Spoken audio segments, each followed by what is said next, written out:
If you want to crush the games that you play, one of the most important skills you can master is to maximise your winnings when you have the best hand.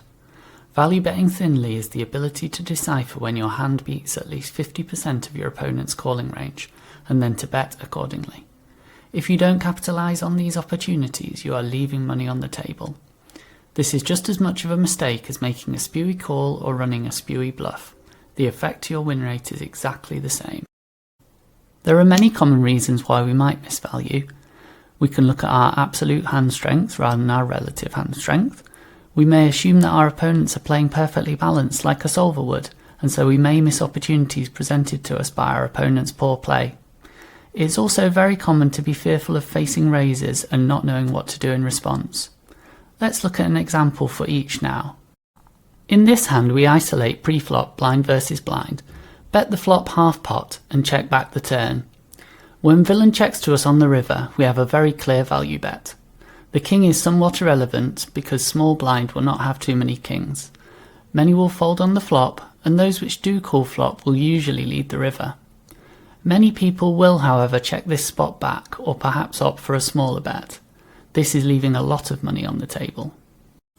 GTO Wizard determines we have 86% equity when checked to here on the river. In reality, our equity will be a bit lower, for the exact reason that most people do not value bet thinly enough. In the solver, out of position is almost pure betting with Queen X and 8x, but in reality, people will often check these hands.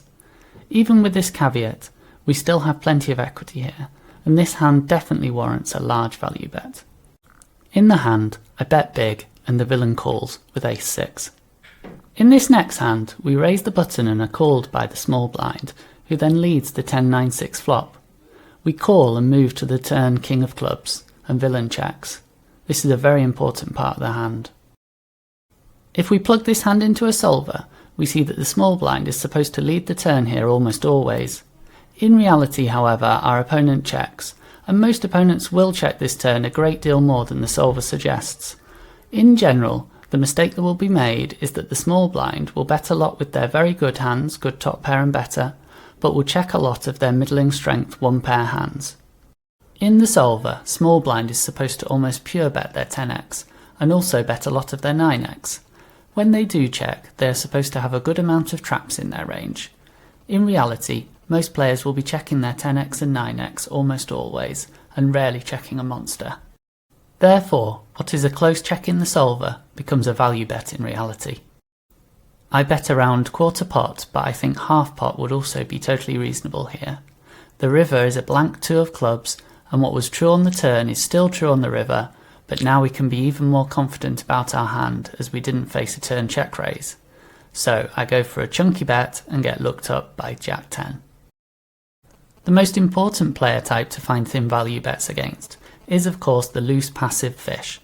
Proceeds from playing against these opponents will always make up the majority of our winnings, and their biggest mistake is calling too frequently. So we should capitalise on this mistake as frequently as we can. In this hand we open ace-9 to 3 big blinds.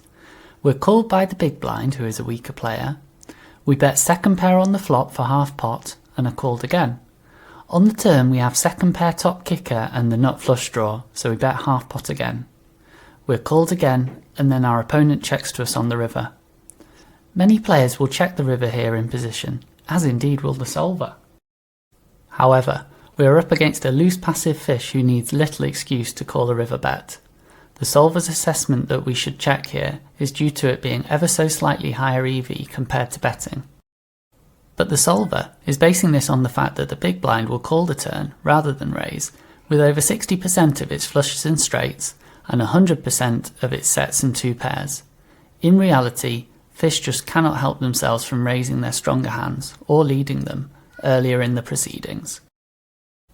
This is a pretty scary board though for our opponent, so maybe they will fold their middling pair hands sometimes. If that's the case, we should check then. Well, no. If a large bet does not seem best, then why not a small bet?